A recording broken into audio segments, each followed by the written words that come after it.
साल 2017 की एक उमस भरी रात। राजस्थान के नागौर जिले के संदुरा गांव के बाहर सन्नाटा था। खेतों में झींगुर बोल रहे थे और दूर कहीं कुत्ते भौंक रहे थे। लेकिन उस रात उस सन्नाटे में कुछ और भी था, एक तूफान जो आने वाला था। राजस्थान पुलिस की कई गाड़ियां धीरे धीरे उस गांव की तरफ बढ़ रही थीं। उनके निशाने पर था एक आदमी जिसके नाम से पूरा राजस्थान कांपता था, जिसके एक इशारे पर जमीनें बिकती थीं और जिसके दुश्मन जमीन में दफन हो जाते थे। उसका नाम था आनंदपाल सिंह। और जब उस रात गोलियां चलीं तो सिर्फ एक गैंगस्टर नहीं मरा। उस रात उत्तर भारत के अपराध जगत का पूरा शक्ति संतुलन हमेशा के लिए बदल गया। ये कहानी है उस बदलाव की। ये कहानी है उन गुप्त बैठकों की, उन टूटे हुए गठजोड़ों की और उस एक नाम के उभरने की जो आज पूरे देश के लिए एक बड़ा सवाल बन चुका है, लॉरेंस बिश्नोई।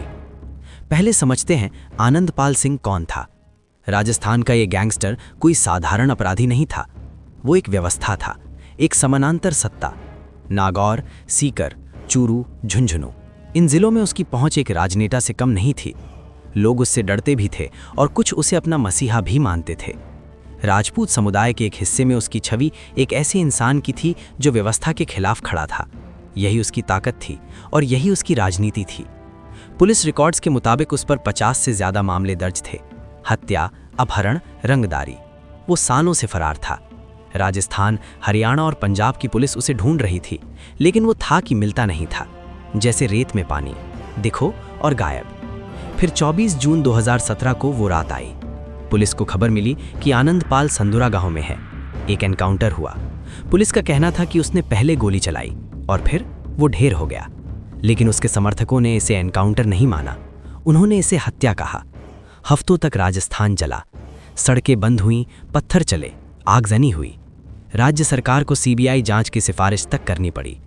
लेकिन उस जनाजे की आग के धुएं में दिल्ली से लेकर लुधियाना तक, जेलों के अंधेरे कमरों में, बंद बैरकों में और रात की आड़ में होने वाली मुलाकातों में एक नई दुनिया आकार ले रही थी। आनंदपाल के जाने के बाद एक खालीपन था। उत्तर भारत के अपराध जगत में खालीपन कभी खाली नहीं रहता। वो भरा जाता है ताकत से, डर से और गठजोड़ से। राजस्थान में उसके गिरोह के टुकड़े हो गए। कुछ लोग भूमिगत हो गए, कुछ ने पुलिस के सामने सरेंडर किया और कुछ ने नए सरदार की तलाश शुरू की।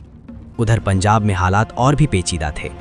पंजाब उस वक्त नशे की महामारी से जूझ रहा था। ड्रग्स, हथियार और हवाला, ये तीनों एक ही धागे में पिरोए हुए थे। पाकिस्तान की सीमा से सटे इलाकों में हथियारों और ड्रग्स की तस्करी हो रही थी और इस तस्करी के पीछे जो नेटवर्क था उसमें छोटे छोटे गैंग थे जो एक बड़े छाते की तलाश में थे।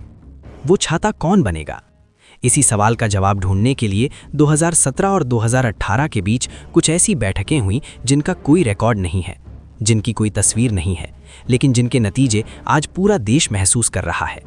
यहाँ एक नाम आता है जो इस पूरी कहानी का केंद्र है, लॉरेंस बिश्नोई।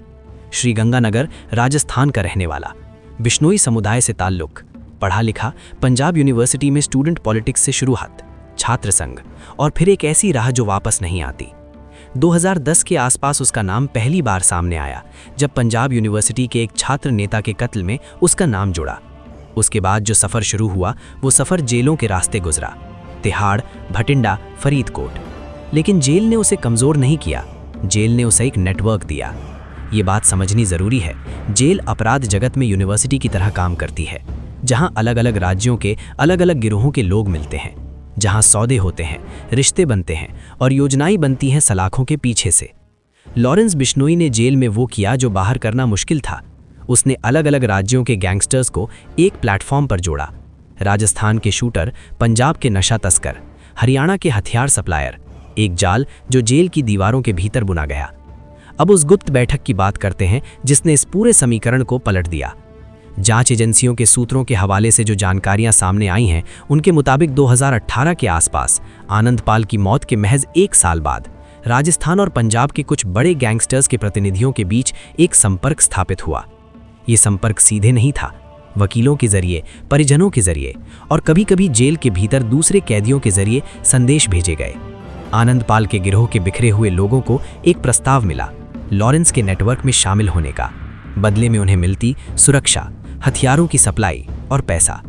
ये प्रस्ताव एक व्यापारिक सौदे की तरह था और अपराध की दुनिया में जब ताकत का शून्य हो तो ऐसे सौदे जल्दी होते हैं। लेकिन इस गठजोड़ में सिर्फ जमीन पर बैठे गैंगस्टर नहीं थे। जांच एजेंसियों का मानना है कि इस नेटवर्क के धागे पाकिस्तान तक जाते हैं। आईएसआई से जुड़े तत्वों ने इस गठजोड़ को हथियार और फंडिंग मुहैया कराई। ये अब सिर्फ अपराध नहीं था, ये एक भू राजनीतिक हथियार बन रहा था। अब एक और किरदार आता है इस कहानी में, गोल्डी बराड़। पंजाब के मोगा का रहने वाला सतिंद्रजीत सिंह उर्फ गोल्डी बराड़, लॉरेंस बिश्नोई गैंग का ऑपरेशनल प्रमुख, जो भारत से भागकर कनाडा में जा बसा। वहां से वो सोशल मीडिया पर धमकियां जारी करता, हत्याओं की जिम्मेदारी लेता और नेटवर्क को ऑपरेट करता। ये एक नई तरह का अपराध था, ट्रांसनेशनल क्राइम, जहां बॉस विदेश में बैठकर भारत में हत्याएं कर रहा था, जहां शूटर राजस्थान का होता, हथियार पंजाब का और आदेश कनाडा से आता। 2022 में मशहूर पंजाबी गायक सिद्धू मूसेवाला की हत्या ने इस नेटवर्क को दुनिया के सामने उजागर किया। गोल्डी बराड़ ने फेसबुक पोस्ट के जरिए इस हत्या की जिम्मेदारी ली। पूरा देश सकते में आ गया। लेकिन जो कम लोग जानते थे वो ये कि इस हत्या के पीछे की जमीन, वो नींव, वो नेटवर्क, उसकी जड़ें उस रात से जुड़ी थीं जब आनंदपाल सिंह को एनकाउंटर में मारा गया था। एक सवाल जो हमेशा पूछा जाता है, लॉरेंस बिश्नोई इतना ताकतवर कैसे बना? इसका जवाब सिर्फ गोलियों और गठजोड़ में नहीं है, इसका जवाब है पहचान की राजनीति में। बिश्नोई समुदाय की एक गहरी आस्था है पर्यावरण के प्रति। काले हिरण उनके लिए पवित्र है, और जब सलमान खान पर 1998 में काले हिरण के शिकार का मामला दर्ज हुआ तो लॉरेंस बिश्नोई ने इसे एक भावनात्मक मुद्दा बनाया। उसने खुद को समुदाय का रक्षक बताया। सोशल मीडिया पर उसके हजारों समर्थक बन गए। ये एक गैंगस्टर की ब्रांडिंग थी जो पहले कभी नहीं हुई थी। उसने जेल से वीडियो जारी किए, धमकियां दी, और हर बार जब उसका नाम किसी बड़े मामले में आया उसके फॉलोअर्स बढ़े। मीडिया ने उसे कवर किया, वो एक नोटोरियस सेलिब्रिटी बन गया। ये खतरनाक था क्योंकि इससे एक संदेश गया कि अपराध से पहचान मिलती है, ताकत मिलती है और कुछ हद तक इज्जत भी। 2023 आया और इस साल एक ऐसी घटना हुई जिसने पूरे देश को झकझोर दिया। 26 अक्टूबर 2023 हरियाणा के पंचकुला में एक कोर्ट कॉम्प्लेक्स के बाहर प्रसिद्ध पत्रकार और गैंगस्टर्स पर रिपोर्टिंग करने वाले पत्रकार की हत्या। फिर दिसंबर में दिल्ली के द्वारका में एक शूट आउट। फिर मुंबई में बाबा सिद्दीकी की हत्या। हर बार एक ही नाम, लॉरेंस बिश्नोई गैंग। और हर बार वही सवाल, ये आदमी जेल में है तो बाहर कौन चला रहा है ये सब? जवाब उसी गठजोड़ में था जो 2017 के बाद बना था। वो नेटवर्क जो जेल की दीवारों के भीतर बुना गया था, वो अब इतना फैल चुका था कि उसे काटना आसान नहीं था।